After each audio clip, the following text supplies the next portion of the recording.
projet demandeur d'asile, c'est un projet pilote subventionné par le gouvernement du Québec qui consiste à accompagner les demandeurs d'asile dans la recherche d'emploi, les former pour la recherche d'emploi et leur trouver éventuellement un travail.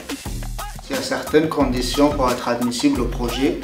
Il faut qu'ils aient un permis de travail ouvert et qu'ils soient aussi sous l'aide sociale.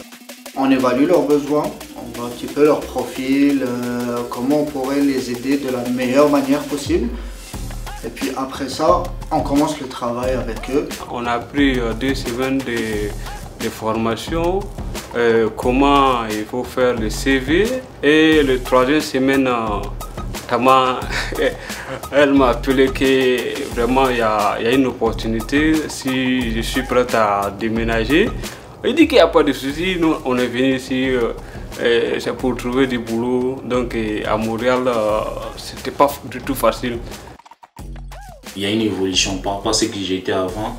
Et puis par rapport à la formation que j'ai réussi ici, il y a un avancé. J'ai appris des choses. En fait, le statut de demandeur d'asile, c'est vraiment un statut qu'on a découvert avec le CACI. Nous, c'était pas une clientèle avec laquelle on était habitué de travailler.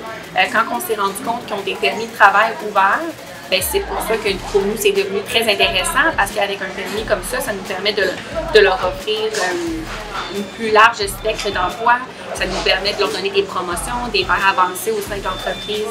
C'est pour ça que c'était intéressant là, dans mon cas. J'ai contacté le CACI parce que je cherchais du travail. J'étais à la recherche d'emploi.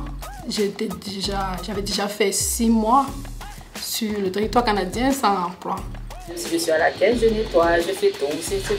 Tout le monde fait tout ici. Ce cascade ici, je suis à l'aide générale. On fait l'emballage, la palettisation. Le CACI a réformulé mon CV parce qu'il n'était pas bon dans le système canadien. Et le CACI m'a donné l'opportunité de faire des entrevues. Beaucoup sont à Montréal à mettre des CV qui ne concordent pas avec la demande d'emploi. C'est ça le problème. Ça, j'aurais voulu qu'ils passent à CACI, ils vont faire une formation, non seulement comment élaborer le CV, le mode vestimentaire lors de l'interview, ainsi de suite le comportement et tout ce qui s'ensuit, sinon c'est la galère totale. Améliorer mon CV, améliorer mon expérience et ils m'ont demandé sur beaucoup de choses. Chaque rendez-vous, j'étais toujours contente de venir parce que je savais que j'allais apprendre quelque chose de nouveau, on allait faire quelque chose pour moi. Et avec mon ancien CV, j'ai postulé partout mais on ne me répondait pas. On m'a aidé à préparer mon CV, on m'a aidé à envoyer aussi des CV. Ils m'ont dit de venir passer l'interview, ça s'est très bien passé. Et puis c'est ici. Depuis mon arrivée au Canada, c'était pas du tout facile pour moi. J'ai fait plus que 4 mois sans travailler. Après, il y a eu un boulot. Bon, c'était un boulot sur l'appel. Parfois, du travail une fois par semaine, c'était pas bon pour moi. Donc, avec le CACI, grâce à le CACI, il y a eu le boulot à temps plein. Vraiment, j'étais vraiment content. Il n'y a pas un autre centre comme au CACI qui va prendre ton CV, changer ton CV, contacter l'employeur pour toi, organiser une entrevue et puis te donner de l'emploi. On m'a aidé à trouver des salons d'emploi, vraiment, et aussi les salons d'emploi qu'on a organisés ici. L'entreprise nous partage des fiches de poste. On essaye toujours d'avoir une discussion à côté pour connaître les informations complémentaires qui permettraient de faire un meilleur match entre nos candidats, notre sélection de candidats et les réels besoins de l'entreprise. Le CACI fait un excellent travail à préparer les candidats puis à bien expliquer ces réalités-là. Puis au final, c'est pas tout le monde qui va accepter de passer l'entrevue, par exemple avec nos conseillers chez Lumière, en sachant effectivement c'est quoi l'environnement de travail. Donc le CACI joue un rôle super important à ce niveau-là. Fait qu'ils prennent bien en compte nos besoins, les besoins du candidat, puis là ça fait un arrimage qui est pertinent à ce moment-là. Je suis venue au CACI aujourd'hui pour un entretien d'embauche dont M. Samy m'a parlé et j'espère que ça va aller. Madame Tama, elle m'a dit, Atika, je sais que tu peux y arriver, je te fais confiance. Vas-y, c'est tel jour, l'entrevue à telle heure et à tel endroit. J'ai dit ok. Vu qu'elle m'a fait confiance, j'ai dit ok, il n'y a pas de souci, je ne vais pas la décevoir. Je vais tout donner.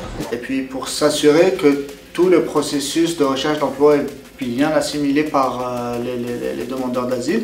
On organise des ateliers ici au CACI toutes les semaines. On leur montre vraiment comment rédiger le CV, comment l'adapter aux offres d'emploi qu'ils trouvent par exemple sur internet, comment préparer l'entrevue, comment se comporter, comment parler, vraiment les bonnes choses à faire durant une entrevue. J'ai eu à participer dans les ateliers 3 fois ici à CACI. On a fait une rencontre collective, on a fait l'employé et le recruteur, ils m'ont demandé des questions et m'aider à faire face, à parler devant les gens.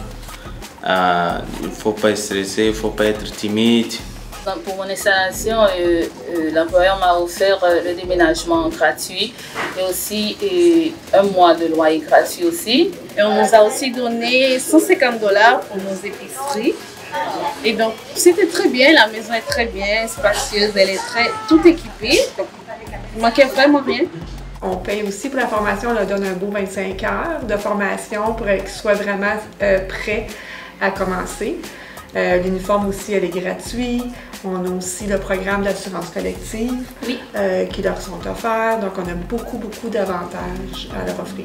On s'assure toujours au CACI que nos demandeurs d'asile vont être bien accueillis dans nos entreprises partenaires. Je pense que ce travail va m'aider à être indépendant financièrement parce que pour un immigrant dans ces pays, ne pas travailler, donc c'est difficile. On m'a aidé à trouver un travail. Maintenant, je travaille dans une entreprise de couture. Quand je suis arrivée, c'est la première chose qui était dans ma tête. Quand on a une famille, on a des enfants, il faut manger, il faut boire. On ne peut pas rester sans travailler, alors j'ai cherché du travail. Je peux payer mon loyer avec mon argent, je peux avoir mes revenus, je peux faire de l'économie, je peux planifier. Donc c'est très différent de comme j'étais avant.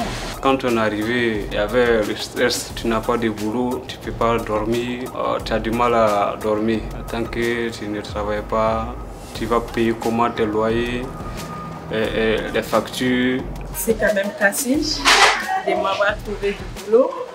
J'ai la chair du boulot.